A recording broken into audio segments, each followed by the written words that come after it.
Welcome to Talking Education from the Varkey Foundation. By entering conversations like this, you are helping to raise teachers' voices and give every child a quality education. Please watch, click, subscribe, and start talking education. Our vision is quality education for every child, through work in the classroom to the highest halls of government. This new decade brings the opportunity to release the vital conversations usually confined to conference halls to the 2.65 billion people that use social media. Education debates aren't the preserve of academics. Everybody deserves to be part of them. Together, we have an opportunity to advance and bring a diverse audience into our mission as we discuss education's problems, collaborate on their solutions, and most importantly, show the incredible work of those on the front line of education.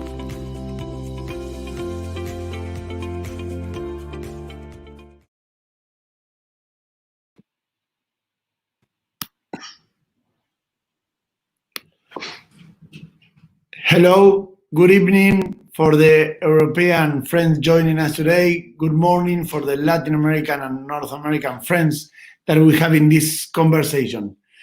We are really looking forward to a great conversation about back to school and what does class look like amid the COVID-19 crisis. We have together with us two great speakers, two friends of us that are dealing with the crisis in the field today, that are both working on schools from very different backgrounds. So I'm very happy to introduce this conversation on Talking Education, the channel of the Varkey Foundation. The conversation we're going to have today with AnnSofi and with Dario, both from Sweden and from Uruguay. I'm Agustin. I'm the Regional Director of the Varkey Foundation for Latin America, and I want to welcome you all to a great conversation that will give us the opportunity to learn and reflect on where we are today and where we want to go. So please welcome with me AnnSofi, principal of a Vittra school in Sweden. AnnSofi, I had the privilege to visit your school in March. I think it was just a few weeks before we couldn't travel and see each other anymore. And I also welcome Dario Greni. Dario is a Global Teacher Prize Ambassador and a school principal at a rural school in Canelones, Uruguay. So Latin America, Europe, you both have are lucky enough that your schools are open. AnnSofi, your school was never closed, so that's something that we didn't hear enough around the world. We know that more than 90% of the schools were closed during the pandemic, and yours was not, so we want to learn from that. And Dario, your school in Uruguay just opened a few weeks ago, and you are slowly going back to this new phase. So we want to learn about your experiences, about how you are dealing with this today, what you learned on the crisis, and what are the opportunities we have for the future. So I will give you some time also to introduce yourself, but just go into the conversation. So you will be able to tell us a little bit more about the context of where you are working through the first question, that it's the biggest challenge facing back to school efforts today is about spaces. And there will be a new space configuration. How are you dealing with this today? AnnSofi. Thank you. Well, as you said earlier, Agustin, we never closed our school. We had it open during the whole spring and during the whole COVID situation and the ongoing situation. We just went on summer leave now for a couple of weeks ago, so we're closing down for a vacation. But I think the biggest challenges during this was not the digital thing, because we had in Sweden during a long time had a curriculum that said we as a school need to work with digital tools. So we have been working with it for a lot, but I think the first thing we noticed that is that we can be more bold and give it more of a chance to kind of rise our education to make it even better. And also there's a situation where you in Sweden have a lot of schools having digital tools, but it's spread differently throughout depending on age on students. But in our school, we have a one-to-one system that one child has one computer, and that makes it easier for us to kind of work with this continuously. But with the younger children, we have groups of children sharing iPads and computers, and that made us see that having to might go over to a mere distance education would have made it much tougher for us because then we knew that all children are not going to have an iPad or a computer at home. So that is one of the greatest things we have challenged this. And how was, AnnSofi, during this time at your school, how was the social distancing, or how you keep safe on the spaces of the school? How did you arrange things to keep going on without shutting down the school? Mm-hmm.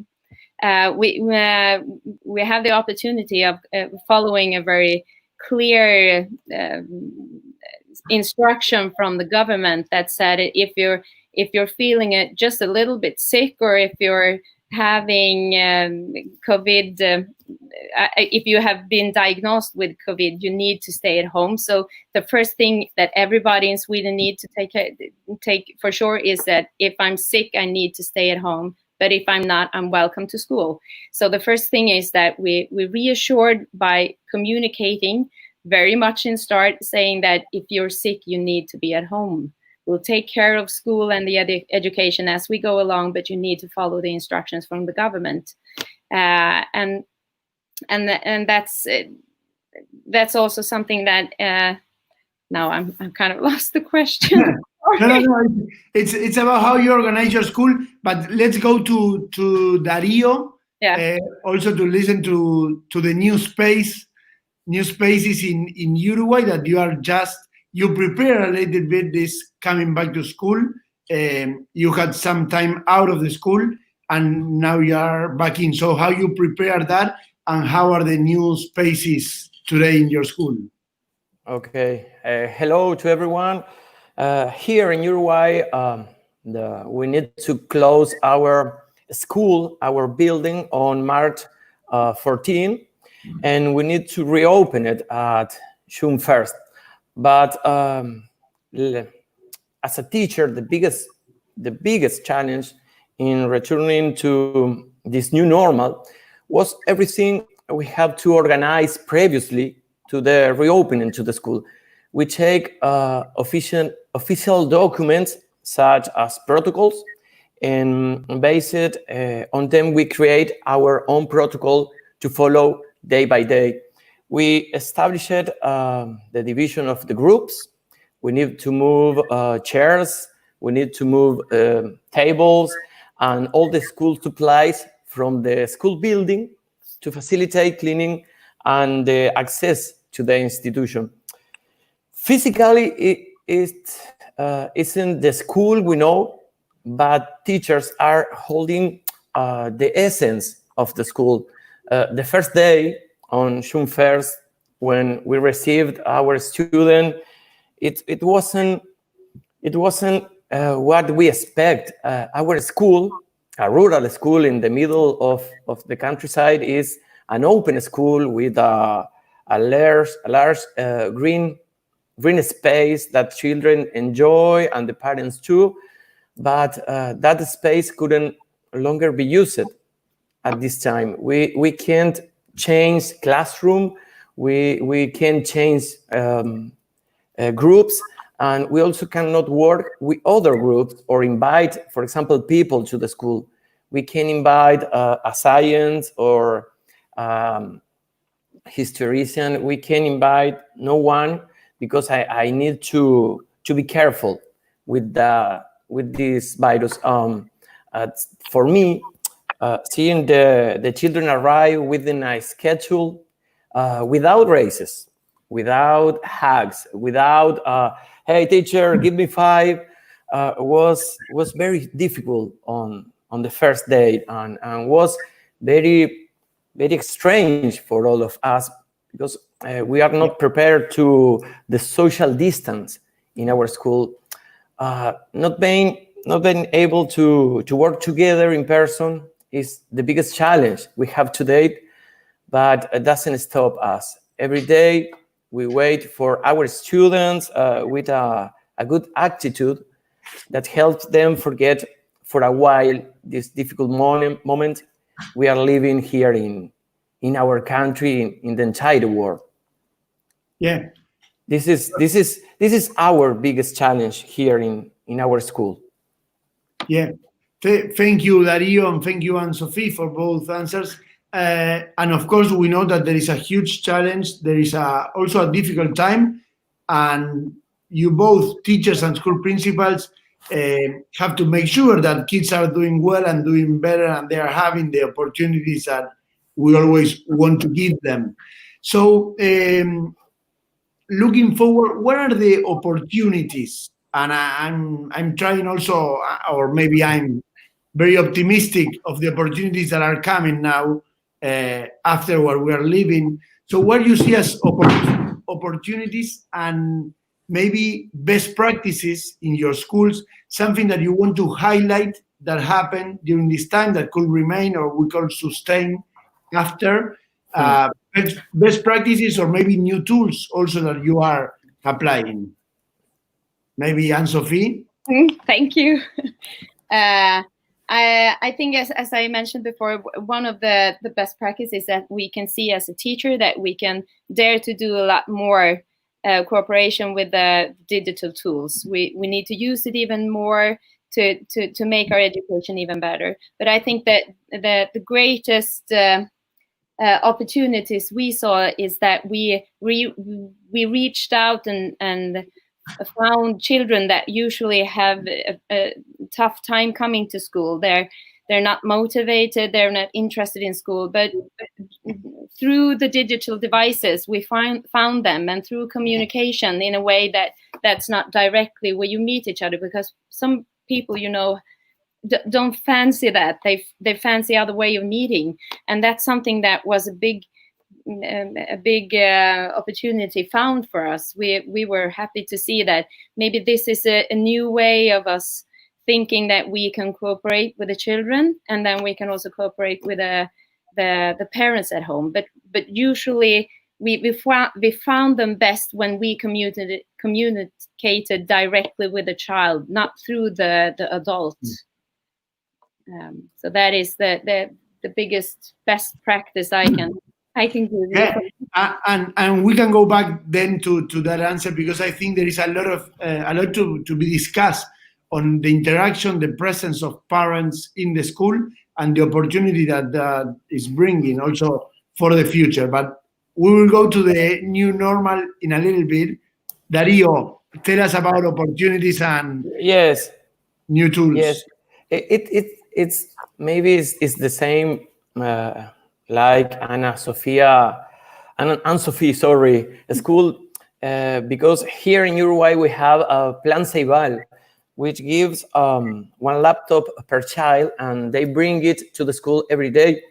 We were already working with the use of the virtual platforms, but not every day or all the time. Well, when the COVID-19 arrived to our life, we had to be 100% virtual. Teachers had to work together and define when an activity is powerful from virtuality. For example, we use a Zoom platform. I don't know if I can say the name of this platform, but sorry for that. But we incorporate this way.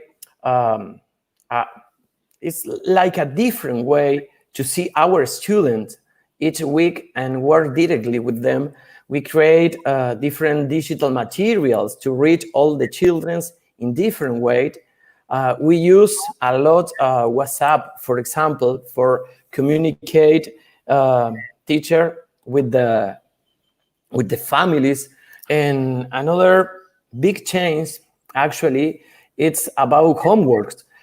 We don't say more homeworks in a notebook. The students only do virtually, and they don't bring more papers to the school.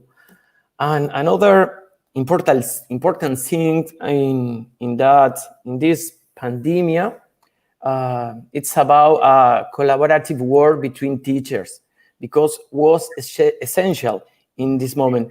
The emotional support between us was essential. We must have been the support of others to live together the quarantine, and that was a huge thing in our school, and was very necessary between us. Great, Dario, thank you. And again, I would like to go back. I'm taking notes, but you mentioned WhatsApp, collaborative work between teachers, yes, as something new or something different. And again, you bring that point of parents and the interaction, the homework. So many things to discuss. Let's keep going on some ideas to build this conversation. And again, bring back the main idea. We want to learn from your experiences to be better in what we are doing here and in anyone who is listening to us today. So we want to take lessons from your experience to be adapted in any other content. Let me ask you about the new normality that we are trying to go back. And so in your school, you never close. Now you're in the summer holiday, preparing for next semester. What can you say about what is coming next? It's going to be similar than before? It's going to be different? We need to think about a new curriculum. It's going to be the same. What are going to be the main changes? Any reflection or lessons that you're having will be great to hear. I think that it's going to be a new normality.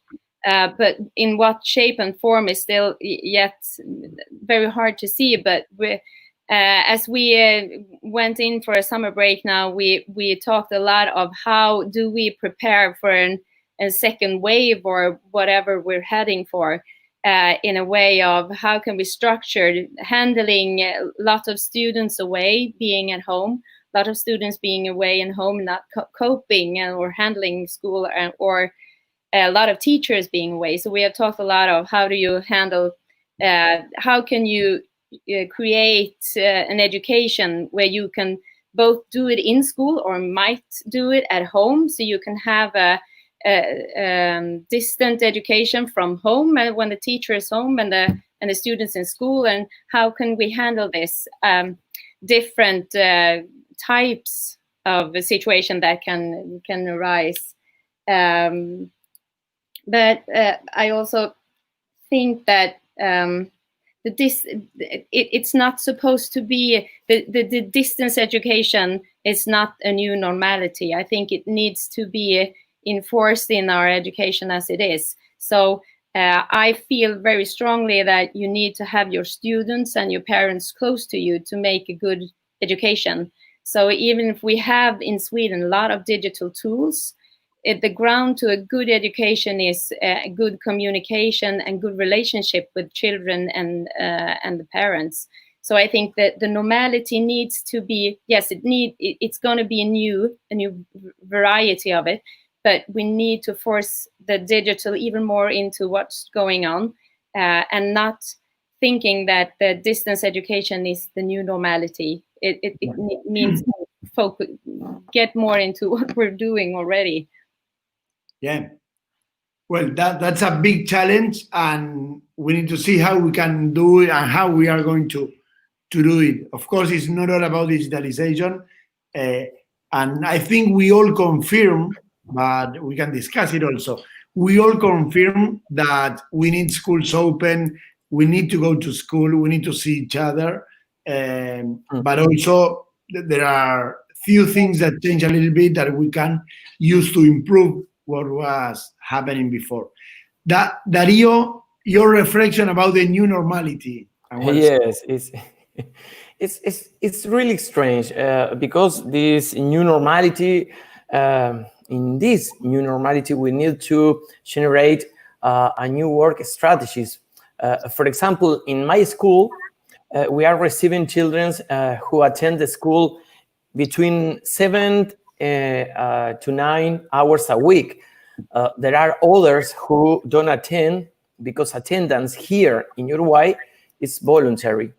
Our government say to the families, you have the possibility to send the kids to the school or not, if you are okay with both.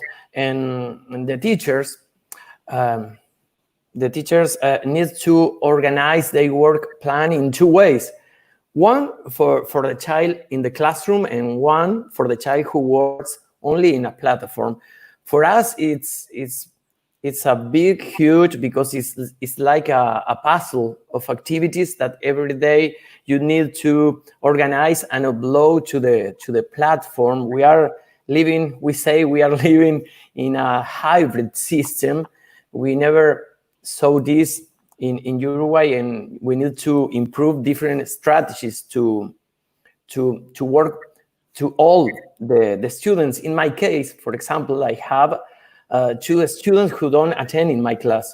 Every day, in my classroom, I connect with them by Zoom, and I have all my students present at the same time, and we work together. This is really new, and I hope that this technology work that we always talk about a long time ago continues today more than ever.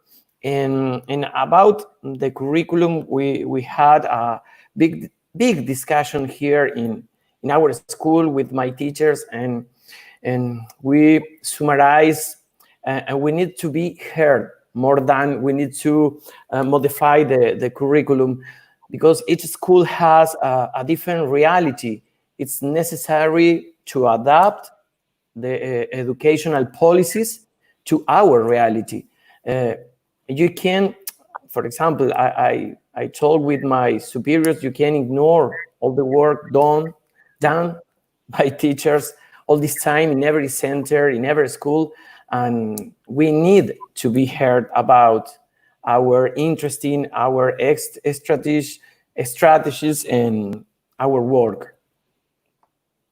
Yeah, 100% agree. And I think also, let me build on that, we have today the opportunity to hear more the voices of teachers, and also digitalization and the online environments help us to listen to that voice, help us to come together.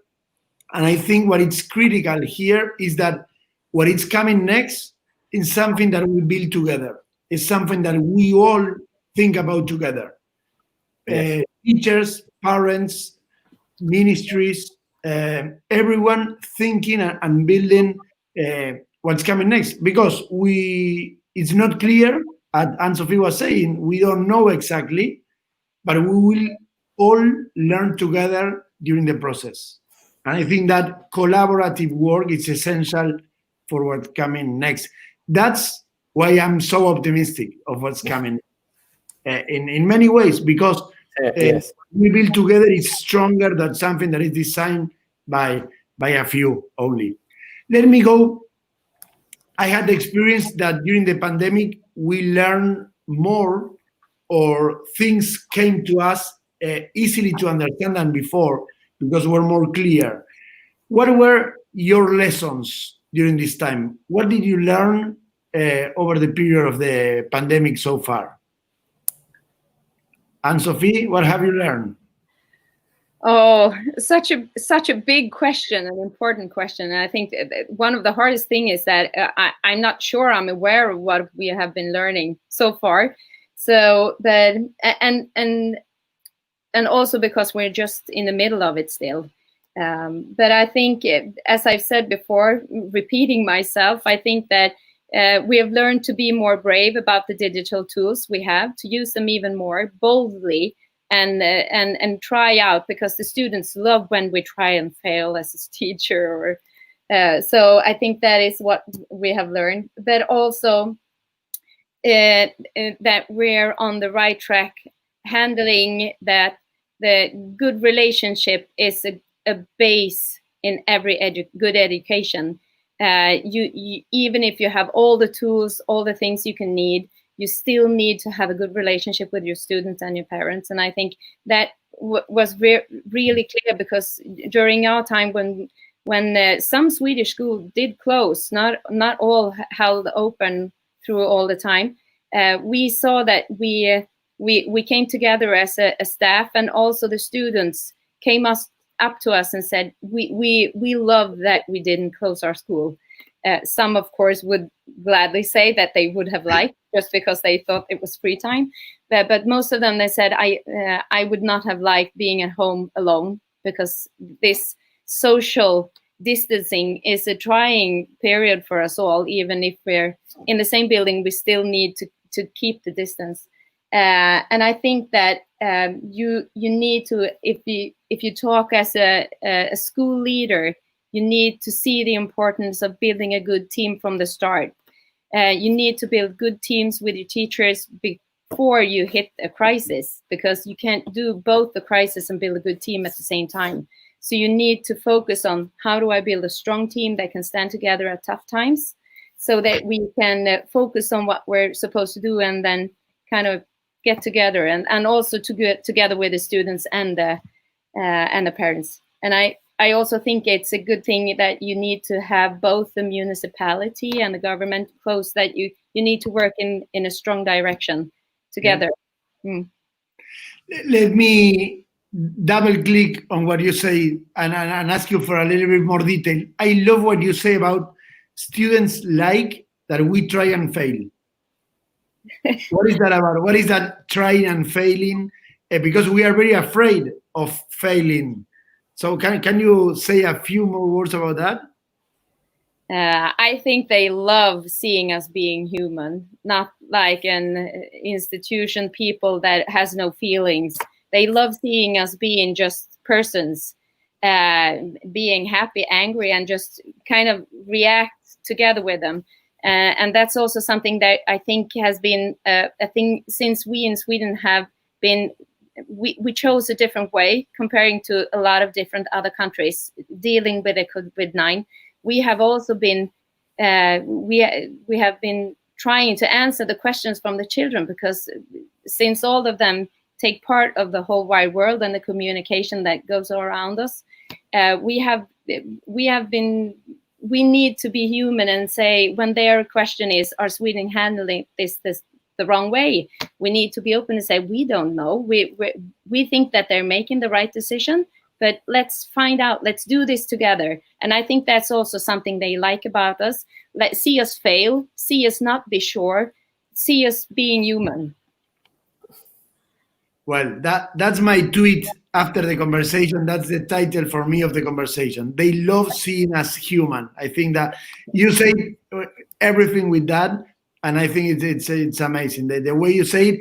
And I will say publicly that I had the opportunity to visit your school, and that is something that you feel around in your school. Everyone was human there. So I promote and invite people to visit you, because there is a lot to learn from that experience. Thank you very much. Dario, what were lessons learned over the period so far? Yes, I'm really agree with AnnSofi about fails here, and you talked about something common in my school. For us, the biggest lesson learned was that digital work was incorporated in a faster way, and today it's necessary to continue in that way. As a school principal, I hope that my colleagues will continue to work in this way as an extension of the classroom. More than ever, we have to focus on the interest of our children. Currently, we have students little time in the classroom, so we must work on their interest to use that time at 100%. For example, they are the ones who motivate us more than ever to keep going. Another important lesson was teamwork. There was a lot of support among colleagues. Sharing and supporting was and is present every day in my school, not only among teachers, but also with parents. More than ever, we need this unconditional support for teachers and for the school. We learned to take another look at education, about learning process and what we should teach. We need to redesign our teaching mode.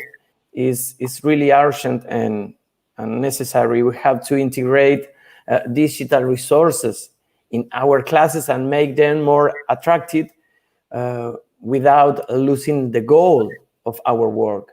I think we are in my school. I'm so proud, and we are on the right way about this. Great, thank you, Dario. Again, let's talk about teacher recognition, because we usually say that teachers are not recognized enough or not valued by society, so that there is a challenge or a gap there to work on.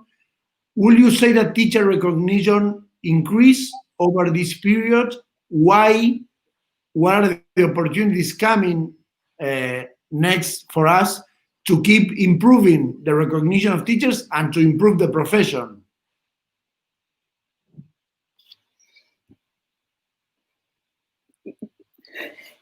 I'm thinking, could you give some more examples? Yeah, let's maybe think about your school. Does parents recognize teachers more, value teachers more than before? In Argentina, at 8 o'clock, people go out and clap for medical and people working on the hospitals to thank them. And some days during the week, there is also a similar recognition for teachers who are working full life to keep their families being well and to keep students connected and learning. So I think we all here are valuing more teachers. It's something that is happening, or you see something like that in Sweden? Absolutely. I can see it, most of it at our school, of course, that the parents, they thank us for having the school open, handling it the way we can, and being open with that. We do as much as we can. We try to do it the right way, even though this situation is very unique, because usually maybe you handle a situation that someone else can be an expert in, and you can talk to them and ask, well, what would you like to say would be our next step? And this situation is brand new for all of us. So they have given us very much appreciation, both the parents and also the students. As I told you before, they are happy we didn't close down. So absolutely. But I also see, as you said, Agustin, there's been a lot of focus and in the right way on the health caring people. And I think also that we know you need to kind of feel that you participate in a good way, handling, giving the students a normality that is good for them. Because many are young enough not to handle the situation going outside. They need to be in a normal situation with safe and familiar adults they can put questions to or answer questions. Or so I think we have got a lot of good experience and good comments from the outside, but also in our group we need to kind of give ourselves a good clap on the shoulder and say we're doing a good job, and we know we're doing something for society also. Yeah, 100%. One of the most important things, and building for the future. Dario, what will you say on teacher recognition in Uruguay? Yes, it's the same like in Argentina. Every Monday of June, all the people clap your hands at 8 at night for the teachers in our country, because today the teachers, they are present in every house of our students. It wasn't easy to carry out all this work from our home, but we managed to be present in each of the student houses. We had involved parents in their children's learning process. They made our work even more visible. That made our work, more visible. The families of our community, for example, valued the work of the teachers. All of them was always available. All the teachers was available on weekends, on free days, and the work hours were longer, but that helped them not lose contact with the students. Our role in this time of pandemic was and is very important. We did a lot to reach the children, and families highly value that work. And in many cases, they told me about this. They, for example, sent me message of thanks, something that didn't happen directly in my school, and that has been our energy to continue in that way. Yeah, well, I think today we have people listening from all over the world, and the question is, we see you with some feeling that you are lucky because you were able to open the school again, and it's something that we are all missing. What will be your advice for those school principals and for those teachers that are planning the reopening of their schools? What will be that one message that you will say, if you are opening your school soon, take care of this or think about that? What will you say, AnnSofi? Oh, yeah, I would probably say just take it slow, don't rush things, be honest about that it's a tough thing to handle, and communicate. I think I would say that don't stop communicating whatever you do, and even if you don't, if you have weekly letters or if you have meetings and whatever, don't stop with that. Keep it going, and even if you don't have things to say or information to give the same again, because if you don't, when you stop giving information, then people tend to create their own answers to questions they have. So keep up the communication, open up and say, we're here for you. Just keep contact. Yeah. Wow. I like that. I think that piece of advice is not only for schools, it's for everyone. Like, whatever you are dealing with, keep a good communication, keep sharing what you're doing. I think it's very useful for our team and for any other system or industry as well. Dario, what would you say us? For me, more than ever, we need to be together, support each other, and get ahead as a community. And I need to repeat, governments, listen to your teachers. This is my message for the entire world. That's really good. And as I said before, Dario, I think we have the opportunity today for that. We organized here a summit a few weeks ago with more than 2,000 teachers to listen to their voices and think about what is coming next together, building that new school together. Let me ask you the last question because we're running out of time. We are almost there. I asked you just before, what will you say to school principals and teachers that are your colleagues or the people you work with? What is today your message for parents? We talked a little bit about parents at the beginning, parents engaged or involved in the school, in the learning process, that it's something that has grown a lot over this period. but and you are both in different situations. AnnSofi, you never closed your school. Dario, you had a break. You had parents working much harder on the education of their child, and now going back to school. What is the message today for parents under the current situation that it's different for both of you? Shall I grab that question? Yes.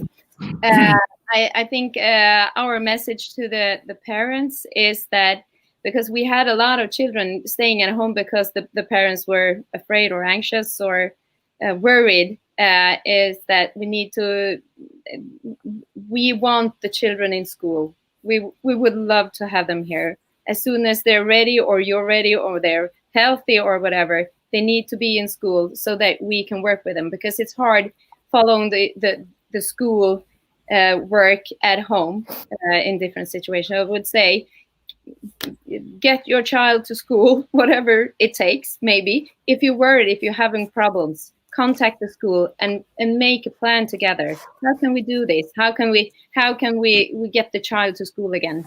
So get your child to school, and if you don't, contact the school and make a plan. Yeah, good. Thank you, AnnSofi. Thank you. Dario, what would you say for parents? Yes, I take notes.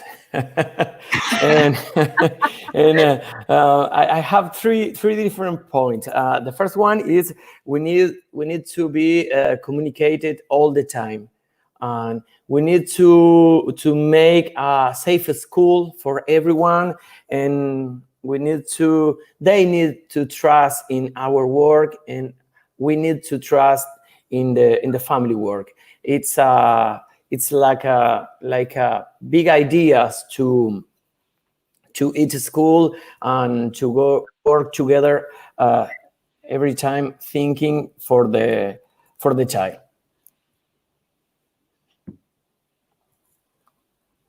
Good.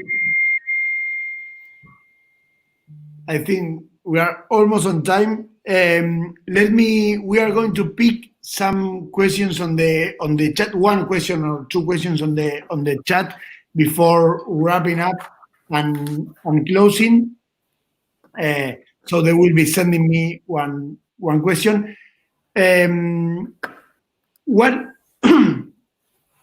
about? Let me go and ask the first question before I get one. Let me ask you, AnnSofi, about leadership. You talk about leadership and you talk about teams. Like, you cannot deal with this alone. You as a principal, you have to make your team work together. And as you say before about communication, that is a key advice for everyone. What will you say about the leadership of a school principal on building a team? We want to learn from that. We work a lot on school principal training as well. So what will be your advice as the leader with the team, with your teachers? My advice is pretty much the same. We talked about that the students love when teachers don't know everything and they can't handle every situation perfectly. I think it's the same thing being a leader in a group. They like when you're being human. You need to show them that I'm not an expert on everything. I need you. We need each other. That's why I'm not handling this school alone. We need each other. So I think to build a strong team, you need to show some of your weaknesses and say that I need you. We're doing this together. And that, I think, you win in the long run by just saying that you need each other. It was a simple answer, but no, but it's really good. So, and Dario, if you want to jump in here and say an advice that how you lead your team, it's okay. If not, I send the next question. Okay, I trust on my team. This is a big word who leadership every day in my school. I really trust on each of one, and we are a real team working together, not only for the child. we work for all the community, and we make a real hard work for the school and for each children in the school. Each child. Sorry. No, it's perfect. Now I promise this is the last question, and it will be another highlight. I have many highlights from the conversation. This try and fail, we are humans, communicate, share what you're doing, hear the voice of teachers that Dario was bringing. Let me ask you the last one. What is the skill that teachers need during a pandemic like this one? There is coming in the screen. What would you say that's one or two skills that teacher needs? If I'm first out there, a skill that a teacher needs, I would say that you need to be a good listener for what's happening around you, a good listener for what students are saying or what they're expressing, and also a person that needs to be calm and handle your own worries. You need to listen, handle your own worries, and not spread them, because that's a bit dangerous. So you need to be calm, I would say. That's really good, and it's not an easy skill. So thank you for that. Dario, what will be that skill? You cannot repeat the same as AnnSofi. No. In the first time, we need to be patient.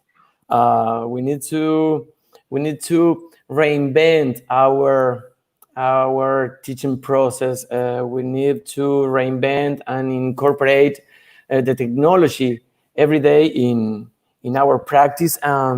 We need to have a big spirit of learning. We need to learn a lot for be a great work today. Yeah. Well, thank you very much. And I think it's that what you say is what we were trying to do here, having this conversation. Like the pandemic is new for everyone. We are all learning. The three of us working on education, we are not only learning, but we are also trying to help others to learn and to keep learning over this period. And I think coming together, having these kind of conversations, listening, like AnnSofi was saying, how important it is to listen to others.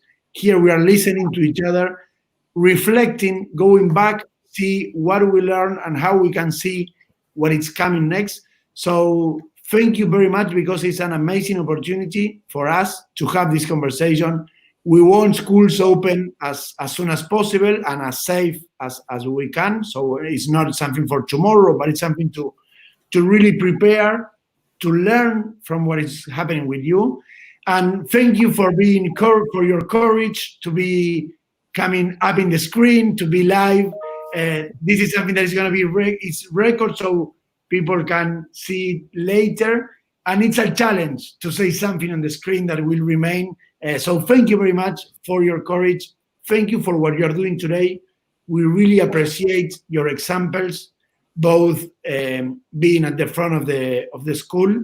And there is much more that we want to keep learning. So we will be coming up to you and with more reflections to keep in touch over the next period of time, to collaborate.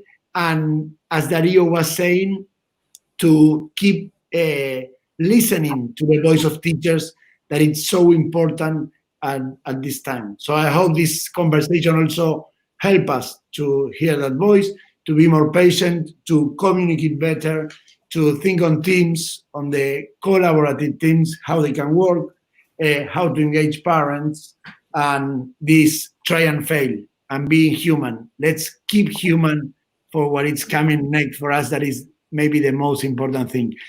Thank you very much. Lovely conversation. Lovely to have you with us today. And we look forward to more of these Talking Education conversations. Thank you very much. Thank you. Thank you to all. Thank you. Bye. Bye. Bye-bye. Bye.